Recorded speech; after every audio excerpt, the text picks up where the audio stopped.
ছাত্রছাত্রীরা LR NR ক্লাসেসে তোমাদের সকলকে স্বাগত। আশা করি সকলেই ভালো আছো।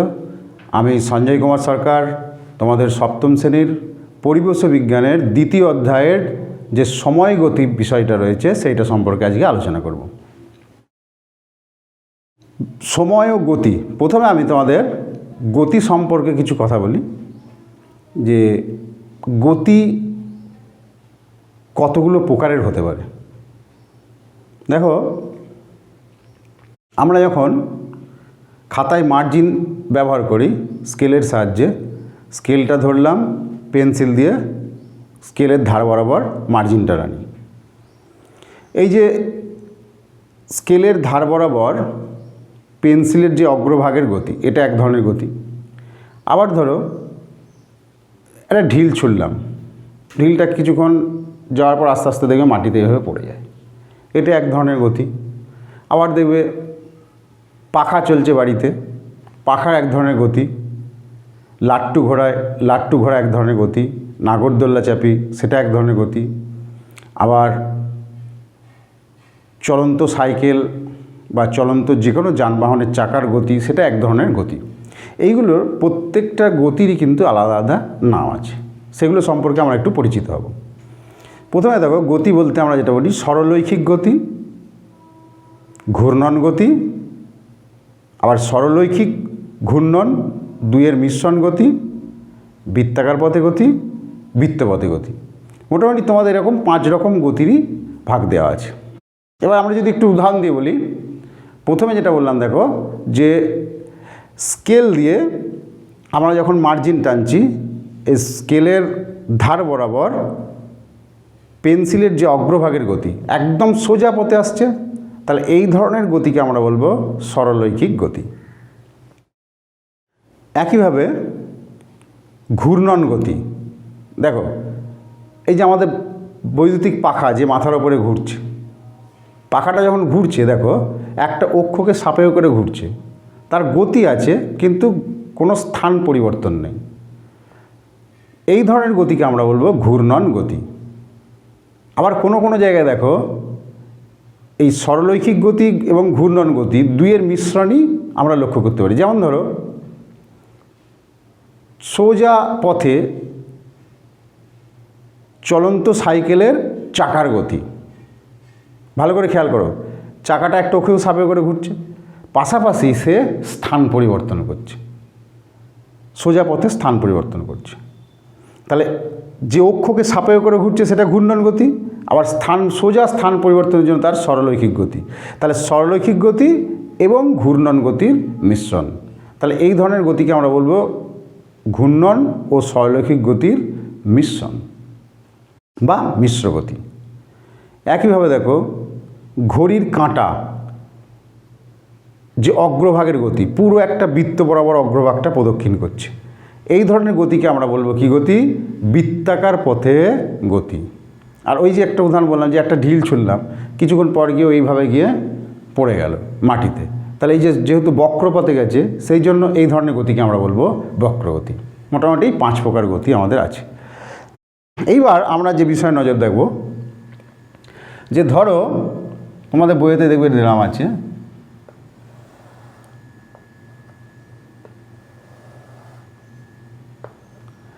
একটা পিঁপড়ে, এটা ধরো একটা গাছের পাতা, এই পাতার কিনারা ধরে এই প্রান্ত থেকে এই প্রান্তে এলো, সে কিন্তু সোজা পথে আসেনি, বৃন্ত বরাবর আসেনি, এই কিনারা ধরে ধরে এই প্রান্ত থেকে এই প্রান্তে এলো। তাহলে এই গতিটাকে আমরা কি গতি বলছি? এটা বক্রপথেই গতি। এইবার একটা গতিশীল বস্তু যখন এই ধরনের গতিতে যাচ্ছে, তার যাত্রাপথে মোট টোটাল যে পথটা গেল তাকে আমরা কি বলবো? এই গতিশীল বস্তুটার বা পিঁপড়ের এটা অতিক্রান্ত পথ। তাহলে পিঁপড়েটা এখান থেকে যাত্রা শুরু করে কিনারা বরাবর গেছে, তাহলে তার টোটাল অতিক্রান্ত পথ হচ্ছে এইটা।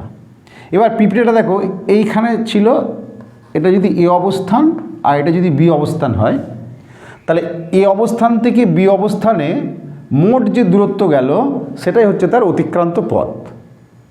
কিন্তু যদি আমরা এ থেকে বি পর্যন্ত একটা সোজা দাগ টানি, এই যে দাগটা আছে, এইটাকে আমরা কি বলবো? এটা কি রাশি? এটাকে আমরা বলবো বিজ্ঞানে সরণ। এই রাশিটার নাম হচ্ছে সরণ। তাহলে সরণ মানে কি, আমরা কিভাবে ধারণাটা দেবো সরণের? একটা গতিশীল বস্তু যাত্রাপথের প্রথম বিন্দুর অবস্থান ও শেষ বিন্দুর অবস্থানের যে সোজাসুজি দূরত্ব, সেটাই হচ্ছে এই বস্তুর সরণ। বুঝে গেল? তাহলে একটা গতিশীল বস্তু যেভাবেই যাক, এভাবে না গিয়ে ধরো এইখান থেকে এসে এখানে এসে এখানে থামলো, এইটা ওর যাত্রাপথের প্রথম বিন্দুর অবস্থান, এইটা ওর যাত্রাপথের শেষ বিন্দুর অবস্থান।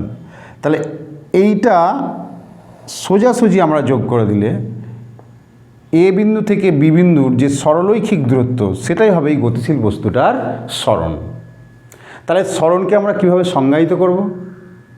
কোনো গতিশীল বস্তুর নির্দিষ্ট দিকে স্থান পরিবর্তনকে বলবো সরণ।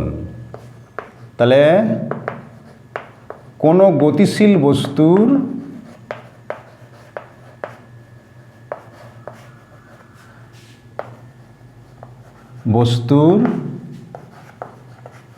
নির্দিষ্ট দিকে স্থান পরিবর্তনকে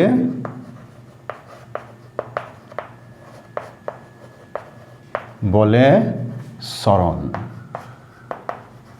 বুঝে গেল?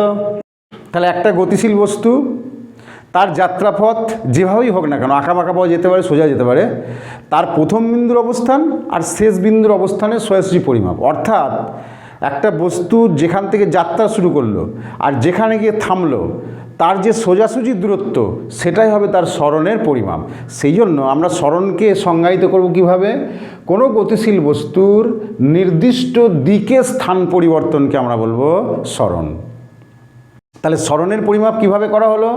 কোনো গতিশীল বস্তুর যাত্রাপথের প্রথম বিন্দুর অবস্থান ও শেষ বিন্দুর অবস্থানের যে সোজাসুজি পরিমাপ, সেটাই হবে ওই বস্তুর সরণের পরিমাপ।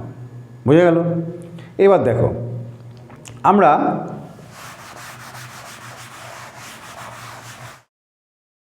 দেখবে ম্যাপে আমরা ডান দিকটাকে কি বলি? ইস্ট, বাঁ দিকটা ওয়েস্ট, এদিকটা নর্থ, এদিকটা সাউথ। দেখো, এবার আমি যদি বলি একটা গতিশীল বস্তু এ বিন্দু থেকে যাত্রা শুরু করে সোজা পূর্ব দিকে বি বিন্দুতে পৌঁছালো, কত কিলোমিটার গেল? ধরে নিচ্ছি আমি 4 কিলোমিটার বা 4 মিটার। তাহলে একটা গতিশীল বস্তু এ বিন্দু থেকে যাত্রা শুরু করে 4 মিটার গিয়ে বি বিন্দুতে পৌঁছালো। বি বিন্দু থেকে সোজা উত্তর দিকে 3 মিটার গিয়ে সি বিন্দুতে পৌঁছালো। তাহলে এ বিন্দু থেকে যাত্রা শুরু করলো, বি বিন্দুতে গেল 4 মিটার পথ গিয়ে, আবার বি বিন্দু থেকে 3 মিটার পথ গিয়ে সি বিন্দুতে থামলো। এখন আমি যদি প্রশ্ন করি যে এই বস্তুটার অতিক্রান্ত দূরত্ব কত? অতিক্রান্ত দূরত্ব কত হবে? 4 + 3 মিটার সমান 7 মিটার। কেন না? গতিশীল বস্তুটা এ বিন্দু থেকে বি বিন্দুতে গেছে, কতটা গেছে? 4 মিটার। বি বিন্দু থেকে সি বিন্দুতে গেছে, কতটা হলো? 3 মিটার। তাহলে টোটাল কত পথ গেল? অতিক্রান্ত দূরত্ব মানে তার মোট যে অতিক্রান্ত পথ, তাহলে 4 মিটার + 3 মিটার, তাহলে কত হলো? 7 মিটার। তাহলে কি গতিশীল বস্তুটা সরণও 7 মিটার হবে? না। আমি কি বলেছি? গতিশীল বস্তুটা যে বিন্দু থেকে যাত্রা শুরু করলো আর যে বিন্দুতে গিয়ে থামলো, তার যে সোজাসুজি পরিমাপ, সেটাই হবে তার সরণ। তাহলে আমাকে সরণ মাপতে গেলে কী করতে হবে? এ থেকে সি যোগ করতে হবে। তাহলে এই এসি হবে গতিশীল বস্তুর সরণ। তাহলে দেখো, আমরা এবার এসি এর পরিমাপ করব কিভাবে? আমরা পরিষ্কার দেখতে পাচ্ছি এটা একটা সমকোণী ত্রিভুজ। তাহলে একমাত্র সমকোণী ত্রিভুজ যার 3টে বাহুর নাম আছে, কি? লম্বভূমি অতিভুজ। শুধু নাম নেই, এই তিনটে বাহুর মধ্যে আবার সম্পর্কও আছে। কি সম্পর্ক? অতিভুজ স্কোয়ার সমান লম্ব স্কোয়ার প্লাস ভূমি স্কোয়ার। তাহলে দেখো আমরা কী বার করব? এর অতিভুজটা। অতিভুজটা হচ্ছে বস্তুটা সরণ। তাহলে অতিভুজ সমান কী হবে? অতিভুজ সমান √, লম্ব মানে 3 স্কোয়ার, ভূমি মানে 4 স্কোয়ার মিটার। তাহলে দেখো 3 3 কত হলো? 9, 4 4 16 মিটার সমান √16 আর 9 25 মিটার। 25-এর বর্গমূল কত হবে? 5 মিটার। তাহলে গতিশীল বস্তুটা সরণ কত পেলাম? 5 মিটার। তাহলে দেখো এখানে আমরা দুটো রাশি সরণ এবং অতিক্রান্ত দূরত্ব, এই দুটো রাশি কিন্তু দুটো আলাদা আলাদাভাবে বার করতে হবে। কেন না? একটা প্রথমেই বলেছি, একটা গতিশীল বস্তুর মোট যে অতিক্রান্ত দূরত্ব, অর্থাৎ সে যতটা পথ যাবে, যেভাবেই যাক, তাহলে মোট পথটা হচ্ছে তার অতিক্রান্ত দূরত্ব। সেই জন্য দেখো এ থেকে বিতে গেছে 4 মিটার, বি থেকে সিতে গেল 3 মিটার, তাহলে মোট অতিক্রান্ত দূরত্ব কত হবে? 7 মিটার। কিন্তু সরণটা কিন্তু ওইভাবে পরিমাপ হবে না। সরণ কি বলেছি? যে বিন্দু থেকে যাত্রা শুরু করলো, যে বিন্দুতে গিয়ে থামলো, তার যে সোজাসুজি পরিমাপ, অর্থাৎ এ বিন্দু থেকে যাত্রা শুরু করেছে, সিতে গিয়ে থেমেছে, তাহলে সোজাসুজি পরিমাপ এসি। তাহলে এইখানে যে সমকোণী ত্রিভুজটা, তাহলে এর অতিভুজটাই হবে ওর সরণ। তাহলে সরণ কত পেলাম? 5 মিটার। বুঝে গেল? এইবার দেখো এই দুটো রাশির সম্পর্কে আমাদের একটু ধারণা, যে এইটা কি ধরনের রাশি আর সরণ এইটা কি ধরনের রাশি।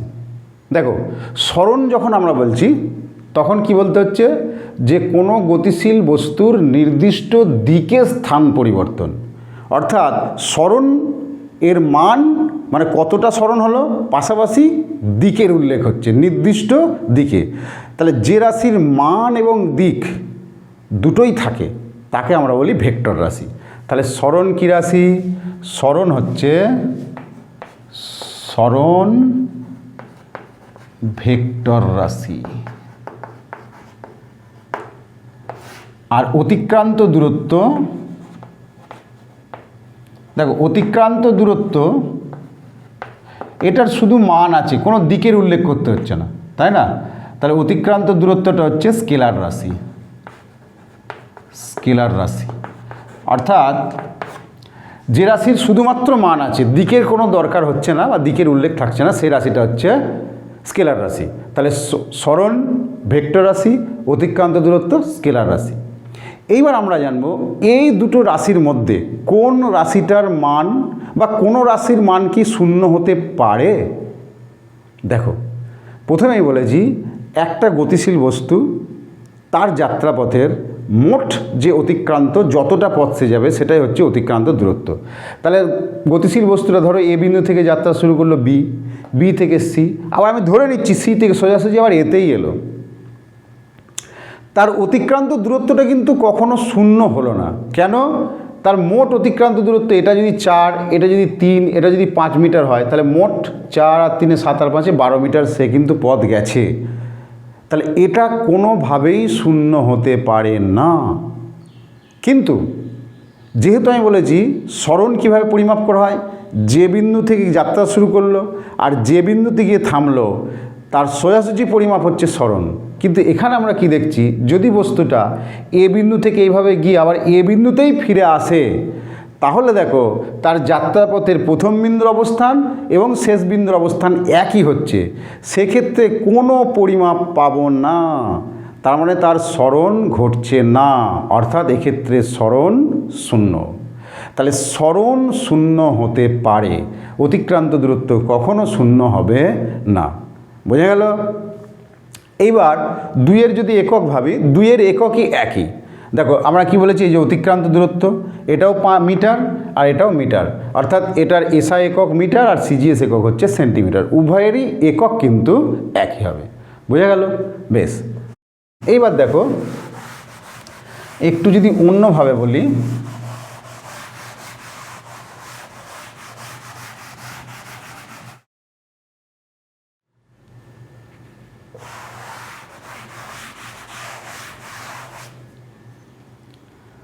দেখো আবার বলছি, একটা গতিশীল বস্তু এ বিন্দু থেকে যাত্রা শুরু করলো, 8 মিটার গেল, বি বিন্দুতে পৌঁছালো, বি বিন্দু থেকে সি বিন্দুতে গেল 6 মিটার গেল।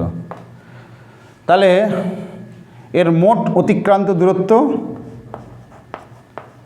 মোট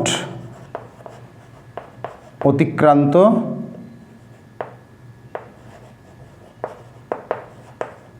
কত হবে? 8 + 6 মিটার সমান সমান 14 মিটার। এবার যদি বলি গতিশীল বস্তুটা সরণ কত, তাহলে তুমি কি করবে? এ আর সি যোগ করে দেবে। তাহলে এ আর সি, এসি, তাহলে এসি মানে কী হবে? এটা √8² + 6² মিটার, তাই না? তাহলে সরণ √8² + 6² মিটার সমান 8 কত? 64, 6 কত? 36 মিটার সমান √100 মিটার সমান সমান কত হবে? 10 মিটার। তাহলে দেখো সরণ আমরা কত পেলাম? 10 মিটার। এবার যদি আমি বলি যে ওই গতিশীল বস্তুটার এ অবস্থান থেকে সি অবস্থানে আসতে সময় নিয়েছে 2 সেকেন্ড। কি বললাম? এ অবস্থান থেকে বি অবস্থান হয়ে সি অবস্থানে আসতে গতিশীল বস্তুটার সময় নিয়েছে 2 সেকেন্ড। তাহলে সময় সমান কত বললাম? সময় সমান 2 সেকেন্ড। তাহলে গতিশীল বস্তুটা এ অবস্থান থেকে বি অবস্থান হয়ে সি অবস্থানে পৌঁছতে সময় নিয়েছে কত? 2 সেকেন্ড। এবার দেখো এইখানে সময়ের সাথে যদি দুটো রাশির আলাদা আলাদাভাবে তুলনা করি, একটা যে সময় সাপেক্ষে তার সরণ কত, আর একটা সময় সাপেক্ষে তার অতিক্রান্ত দূরত্ব কত, তাহলে কী পাবো? যদি আমরা বলি যে 2 সেকেন্ডে গেছে 14 মিটার, মানে 2 সেকেন্ডে তার অতিক্রান্ত দূরত্ব 14 মিটার। তাহলে 2 সেকেন্ডে অতিক্রান্ত দূরত্ব কত? 14 মিটার। তাহলে 1 সেকেন্ডে অতিক্রান্ত দূরত্ব কত হবে?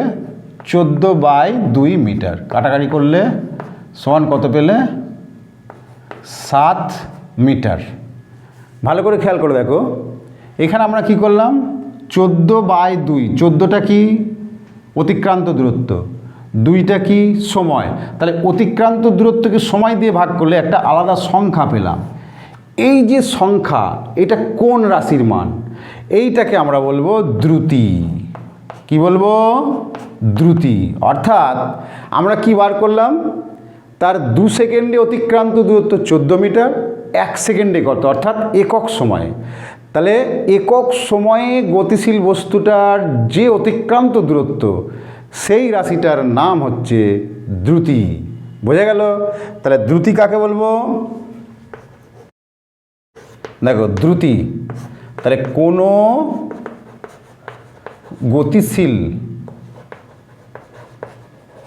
গতিশীল বস্তুর একক সময়ে, এটা তোমাদের কনফিউজ থাকবে যে এককটা কি। একক মানে একে, 1 সেকেন্ডে হতে পারে, 1 মিনিটে হতে পারে, 1 ঘন্টায়, একে মানেই একক সময়। ঠিক আছে? তাহলে একক সময়ে অতিক্রান্ত দূরত্বকে বলে দ্রুতি। ইংরেজি থেকে আমরা বলি স্পিড। তাহলে কোনো গতিশীল বস্তুর একক সময়ে অতিক্রান্ত দূরত্বকে বলে দ্রুতি। তাহলে দেখো দ্রুতি সমান আমরা কি পাবো? যদি আমরা দ্রুতি সমান লিখি, তাহলে ওপরে কি হবে? অতিক্রান্ত দূরত্ব, আর নিচে কি হবে? সময়।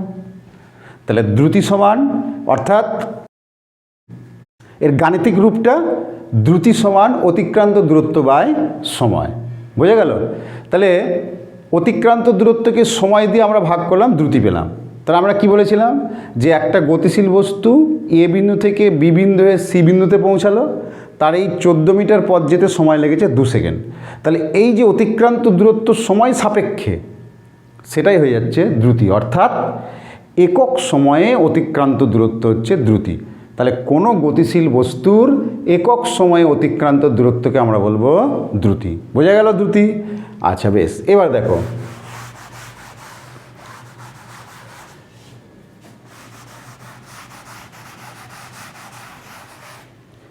এইবার আমরা যদি বলি যে তার 1 সেকেন্ডে সরণ কত হয়েছে, তার 1 সেকেন্ডে সরণ কত, তাহলে কি করে বার করবে? তাহলে 2 সেকেন্ডে সরণ কত? দেখো এইখান থেকে এটা সরণ পেয়েছি কত, 10 মিটার। তাহলে 1 সেকেন্ডে সরণ কত হবে? 10/2 মিটার সমান কত, কত পাবো? 2 5, তাহলে 5 মিটার। দেখো এই 5 মিটার সংখ্যাটা, এইটা একটা রাশির মান। কোন রাশির মান? সেটাই হচ্ছে বেগ, সেটাই হচ্ছে বেগ। বোঝা গেল? তার মানে কোনো গতিশীল বস্তু, এখানে আমরা কিন্তু একক সময়ের সরণ বলবো না, কারণ বলি দেখো একটা গতিশীল বস্তু যখন এইভাবে আঁকামাঁকা পথে যাচ্ছে তার সরণ কিন্তু প্রতি মুহূর্তে পাল্টে যাচ্ছে। কীরকম? ধরো সোজাসুজি পথে আছে, সরণ একই আছে, যখন এইভাবে উঠছে, যদি আমরা এখানে কতগুলো বিন্দুর কল্পনা করি, এইটা এইটা এইটা এইটা এইটা, তাহলে যখন এই বিন্দুতে আছে তখন সরণ কোণটা এইখান থেকে এইটা, যখন এই বিন্দুতে আছে সরণ কোণটা এইখান থেকে এইটা সোজাসুজি, তখন এই বিন্দুতে আছে তখন এখান থেকে এটা সোজাসুজি। তার মানে এই গতিশীল বস্তুটা যদি আঁকামাঁকা পথে যায় তখন সময়ের সাথে তার দিকটা পরিবর্তিত হয়, অর্থাৎ প্রতি মুহূর্তে সরণ পাল্টে যাবে যদি সে আঁকামাঁকা পথে যায়। সেই জন্য এটা কীভাবে সংজ্ঞায়িত করব? কোনো গতিশীল বস্তুর, কোনো, অবশ্যই বস্তুটা গতিশীল থাকবে, গতিশীল বস্তুর সরণ পরিবর্তনের হারকে বলে বেগ। বুঝে গেল? তাহলে একটা গতিশীল বস্তুর সরণ পরিবর্তনের হারকে বলবে।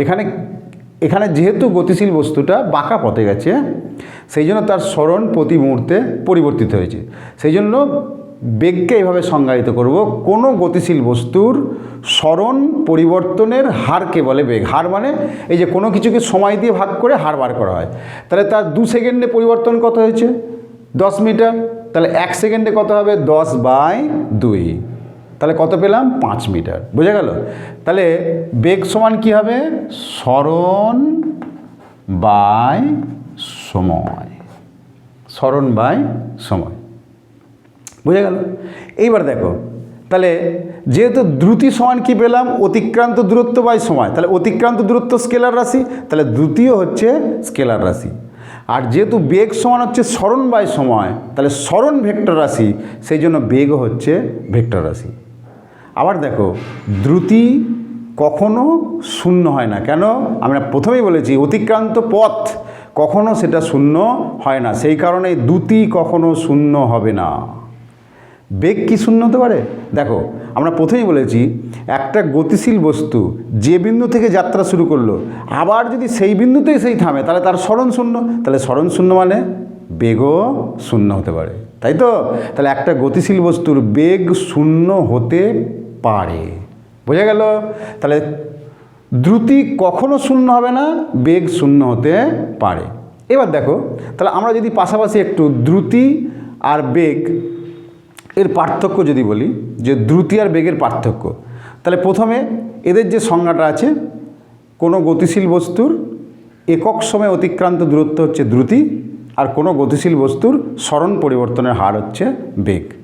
দ্রুতি স্কেলার রাশি, বেগ হচ্ছে ভেক্টর রাশি। দ্রুতি কখনো শূন্য হতে পারে না, বেগ শূন্য হতে পারে। এটা আমরা কি পেলাম? দ্রুতি এবং বেগের পার্থক্য। বোঝা গেল? ঠিক আছে, বেশ। এবার দেখো আমরা এর এককের দিকটা একটু খেয়াল করব, দ্রুতি এবং বেগের।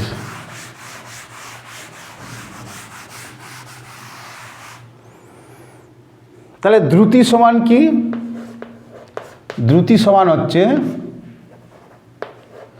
অতিক্রান্ত দূরত্ব বাই সময়। বেগ সমান কি? সরণ বাই সময়। দেখো তাহলে অতিক্রান্তের দূরত্বের কি হয়, যদি আমরা সিজিএস একক বলি তাহলে এটা সিজিএস একক হচ্ছে সেমি, আর সময়ের সিজিএস একক হচ্ছে সেকেন্ড। তাহলে এটাকে আমরা কিভাবে লিখি? সেমি, নিচেরটাকে এর পাশে লিখতে গেলে স্ল্যাশ চিহ্ন বা পার বলে এটাকে, তাহলে সেমি পার সেকেন্ড। তাহলে দ্রুতির একক কি হলো? সেমি পার সেকেন্ড, এটা সিজিএস একক। আর যদি এসআই একক বলি তাহলে এসআই এককের সেমির জায়গায় কী হয়ে যাবে? মিটার, ঠিক আছে, বা মিটার সময়ের একক সেকেন্ডই, তাহলে এটা মিটার পার সেকেন্ড বা সেমি পার সেকেন্ড। দেখো দ্রুতি আর বেগ উভয়েরই একক হচ্ছে একই, কারণ সরণের একক সেমি বা মিটার, ঠিক আছে, সময়ের একক সেকেন্ড, সেই জন্য বেগের একক কী হবে? সেমি পার সেকেন্ড বা মিটার পার সেকেন্ড। বোঝা গেল? তাহলে দ্রুতি এবং বেগ উভয়েরই একক কিন্তু একই হলো। তাহলে দ্রুতি আর বেগের পার্থক্য একক দিয়ে পার্থক্য বলা যাবে না। তাহলে পার্থক্যটা যেটা বলেছি ওটাই কি বললাম, যে প্রথমে দুজনের সংজ্ঞাটা আমরা যেভাবে বলেছি বলে দেবো, যে কোনো গতিশীল বস্তুর একক সময়ে অতিক্রান্ত দূরত্ব হচ্ছে দ্রুতি, কোনো গতিশীল বস্তুর সরণ পরিবর্তনের হার হচ্ছে বেগ।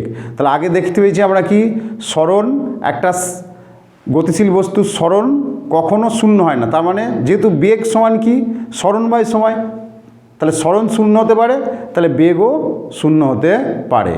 আর গতিশীল বস্তুর অতিক্রান্ত পথটা কখনো শূন্য হয় না, ঠিক আছে, তাহলে যেহেতু গতিশীল বস্তুর অতিক্রান্ত পথ কখনো শূন্য হয় না, তাহলে দ্রুতি সমান কি অতিক্রান্ত দূরত্ব বাই সময়, তাহলে দ্রুতিও কখনো শূন্য হবে না। তাহলে এটা পার্থক্য দেওয়া যেতে পারে যে কোনো গতিশীল বস্তুর দ্রুতি কখনো শূন্য হবে না, কিন্তু যেহেতু সরণ শূন্য হয় তাই বেগ শূন্য হতে পারে।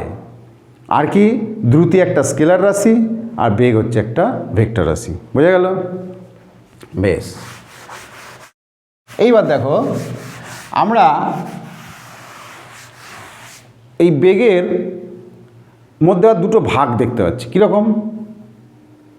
ধরো আমি বাড়ি থেকে স্কুলে যাচ্ছি সাইকেলে চেপে। প্রথমে সাইকেলে চেপে যে বেগ নিয়ে যাত্রা শুরু করলাম, কিছুক্ষণ পর আস্তে আস্তে কী হয়, সাইকেলের বেগটা বাড়ে। প্রথমেই চেপে একদম অনেক বেগ হয়ে যায় না, তার আস্তে আস্তে ধীরে ধীরে বেগটা বাড়ে। প্রথমে যে বেগ নিয়ে আমি যাত্রা শুরু করব সেই বেগটাকে আমরা কি বলবো? প্রাথমিক বেগ। কি বলবো? প্রাথমিক বেগ। এটাকে আমরা ইউ দিয়ে চিহ্নিত করি। এবার দেখো তারপর আস্তে আস্তে আস্তে একটা নির্দিষ্ট বেগে গিয়ে পৌঁছে গেলাম, বেগ বাড়ছেও না কমছেও না, তাহলে যে বেগে পৌঁছে গেলাম ওইটাকে বলে চূড়ান্ত বেগ। চূড়ান্ত বেগ, এটাকে আমরা ভি দিয়ে ডিনোট করি, ছোট হাতের ভি। তাহলে বেগের দুটো পেলাম ভাগ, একটা প্রাথমিক বেগ, একটা চূড়ান্ত বেগ। যে বেগ নিয়ে যাত্রা শুরু করছি সেটা প্রাথমিক বেগ, সেটাকে আমরা ইউ বলবো।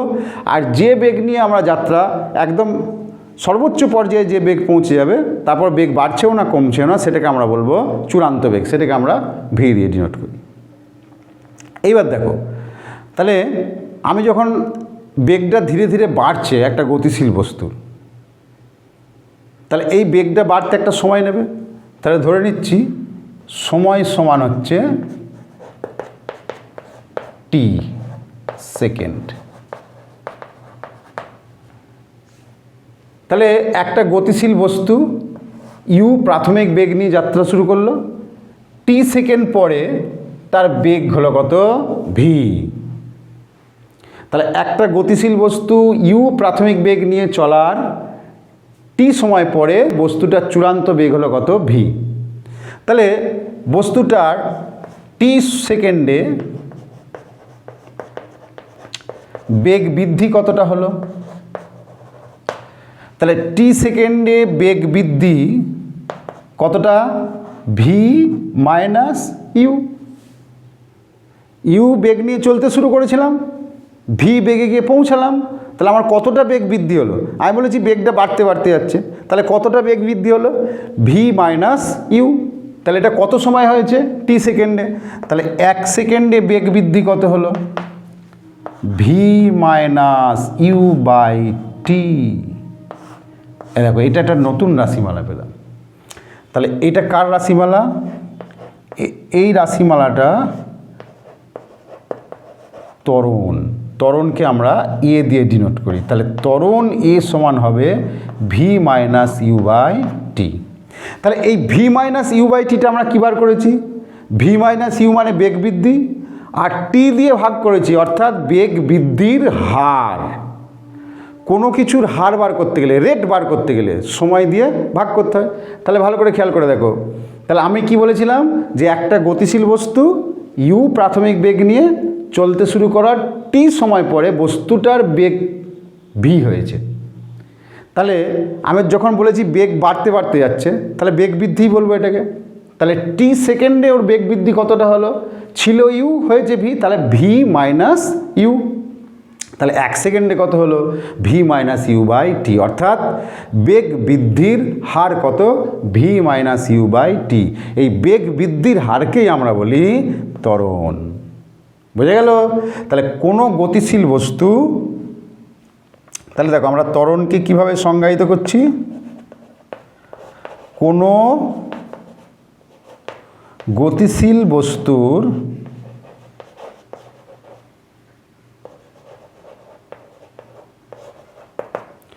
বেগ বৃদ্ধি, তাহলে ক্রমবর্ধমান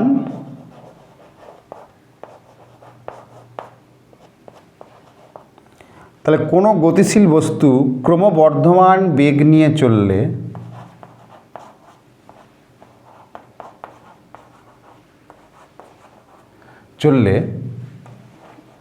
বস্তুটির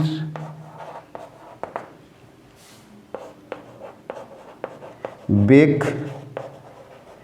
বৃদ্ধির হারকে, তাহলে কোনো গতিশীল বস্তু ক্রমবর্ধমান বেগ নিয়ে চললে বস্তুটির বেগ বৃদ্ধির হারকে বলে ত্বরণ। তাহলে একটা গতিশীল বস্তু যখন ক্রমবর্ধমান বেগ মানে সময়ের সাথে সাথে বেগটা বেড়ে বেড়ে যাওয়া, এটাকে এক কথায় বলে ক্রমবর্ধমান বেগ। তাহলে কোনো গতিশীল বস্তু ক্রমবর্ধমান বেগ নিয়ে চললে বস্তুটির বেগ বৃদ্ধির হারকে বলে ত্বরণ। বোঝা গেল? এবার দেখো এর একটা উল্টো রাশিও আমরা পাবো। কীরকম? ধরো আমি একটা বেগ নিয়ে এবার চলছি, এবার যখন আমার স্কুলের কাছে আমি পৌঁছে গেছি, আমাকে তো দাঁড়াতে হবে।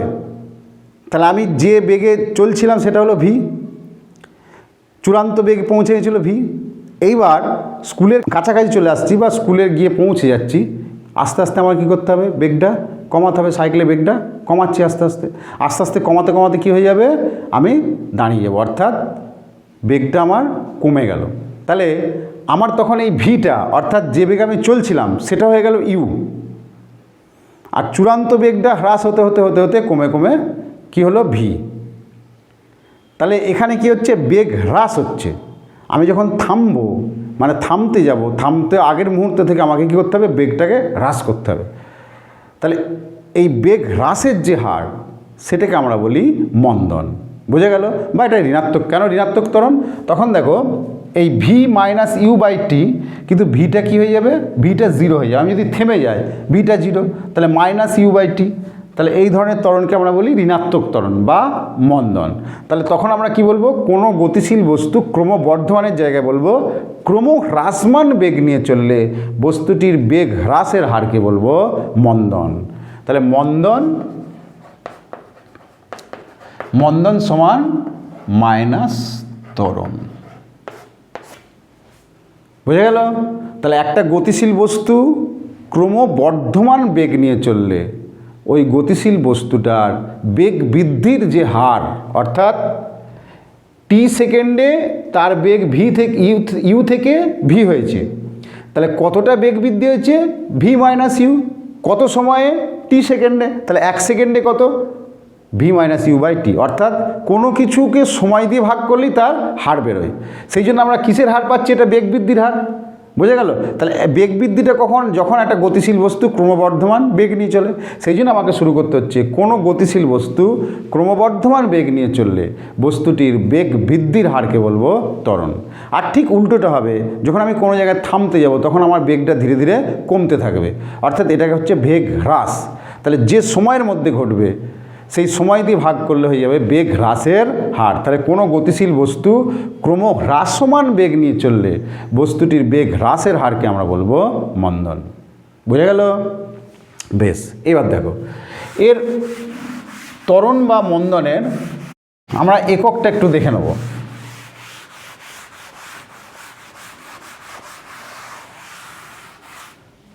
তাহলে ত্বরণ সমান আমরা কি পেয়েছি? ত্বরণ আমরা এ দিয়ে, ছোট হাতের এ দিয়ে এটাকে সূচিত করি V minus u by t. ভালো করে দেখো, আমরা যখন ইউনিট বার করছি এটা হচ্ছে বেগ বৃদ্ধি। তাহলে বেগ বৃদ্ধির এককটা কি হয়?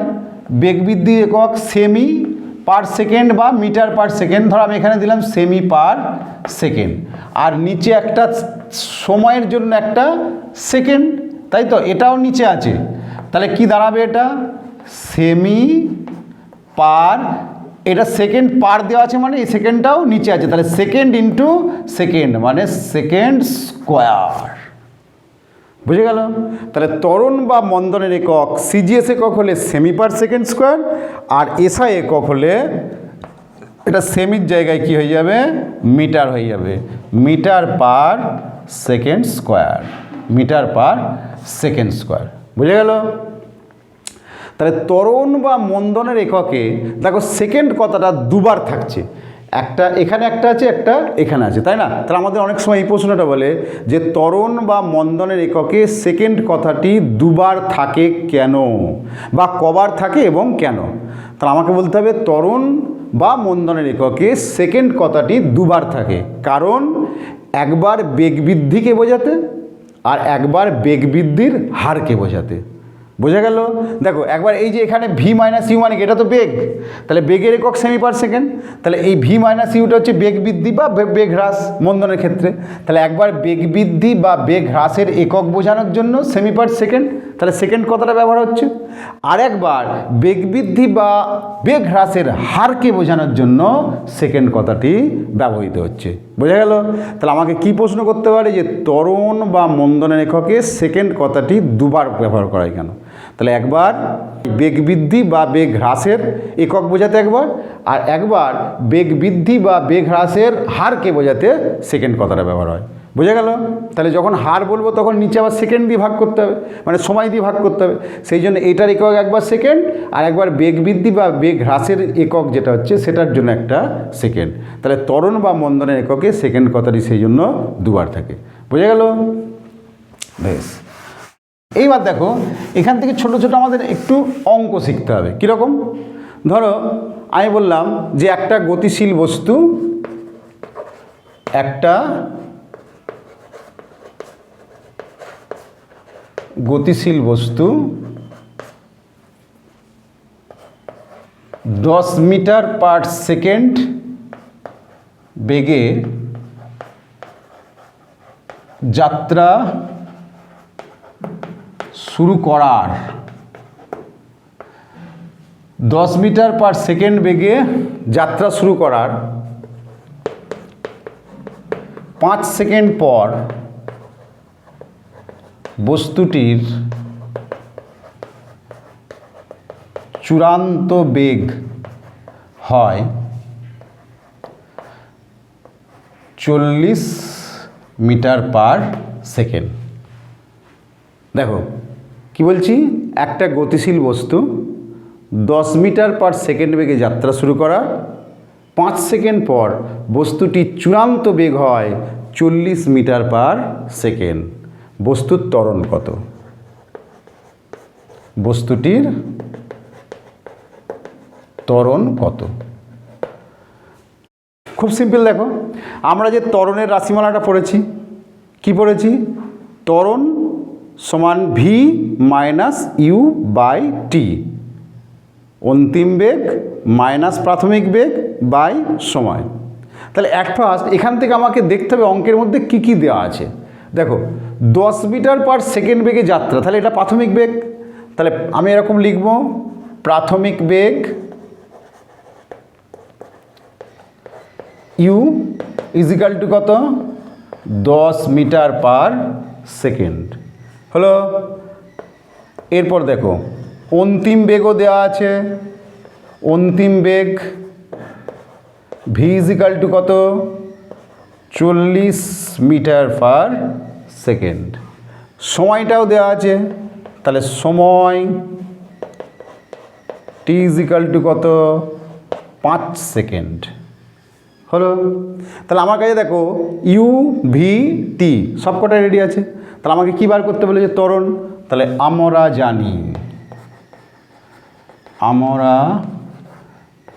জানি যে a is equal to v minus u by t. তাহলে আমাকে কি বার করতে দেওয়া আছে, ত্বরণ এ ইজিক্যাল টু কত। দেখো 10 মিটার পার সেকেন্ড বেগে যাত্রা শুরু করে বলেছে, তাহলে যে বেগ নিয়ে আমি যাত্রা শুরু করি সেটা প্রাথমিক বেগ। তাহলে প্রাথমিক বেগ ইউ সমান 10 মিটার পার সেকেন্ড। 5 সেকেন্ড পর তাহলে সময় টি ইজিক্যাল টু 5 সেকেন্ড। চূড়ান্ত বেগ 40 মিটার পার সেকেন্ড, চূড়ান্ত বেগকে আমরা ভি ধরি, তাহলে v is equal to 40 metre per second. কী বার করতে বলেছে, বস্তুটির ত্বরণ কত, ত্বরণ আমরা এ ধরি, তাহলে এ ইজিক্যাল টু কত। তাহলে আমরা কি জানি, a is equal to v minus u by t, বা এ ইজিক্যাল টু, এবার দেখো সবার মানগুলো বসিয়ে দেবো। আমার ভি এর মান রেডি আছে না নেই, 40, তাহলে এখানে কত বসাবো, 40 মাইনাস ইউ এর মান 10 বাই টি এর মান কত, 5। এবার দেখো আমি ত্বরণ করছি, তাহলে দেখো উপরে কত আছে, 40 মাইনাস 10, এটা বেগের একক কি আছে, মিটার পার সেকেন্ড, আর নিচে একটা 5-এর জন্য সেকেন্ড আছে, তাহলে সেকেন্ড ইন্টু সেকেন্ড কী হবে, সেকেন্ড স্কোয়ার হলো, বা এ ইজিক্যাল টু, তাহলে 40 থেকে 10 বাদ দিলে কত হবে, 30 by 5 metre per second square, তাহলে 5 6 30, বা a is equal to 6 metre per. বোঝা গেল। তাহলে গতিশীল বস্তুটার ত্বরণ কত হলো, তাহলে আমাকে কী বলেছে, বস্তুটির ত্বরণ কত, তাহলে অতএব বস্তুটির ত্বরণ সমান 6 মিটার পার সেকেন্ড স্কোয়ার। বুঝে গেল। তাহলে এই ধরনের অঙ্কগুলো তোমরা প্র্যাকটিস করবে। আচ্ছা, আরেকটা দেখো, আরেকটা একটু অন্য টাইপ দেখায়।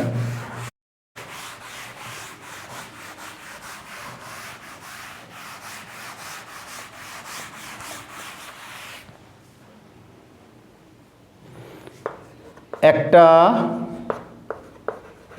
গতিশীল বস্তু স্থির অবস্থা থেকে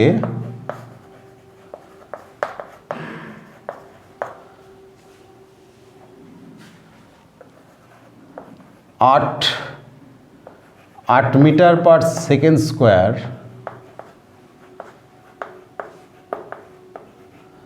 সমত্বরণে চলার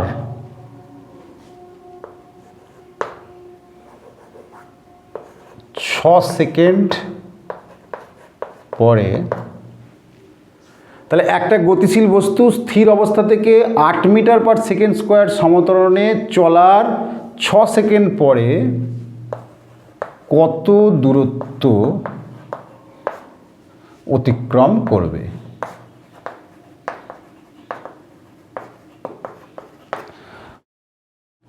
তাহলে একটা গতিশীল বস্তু স্থির অবস্থা থেকে যাত্রা শুরু করেছে 8 মিটার পার সেকেন্ড স্কোয়ার ত্বরণ নিয়ে, 6 সেকেন্ড পরে কত দূরত্ব যাবে।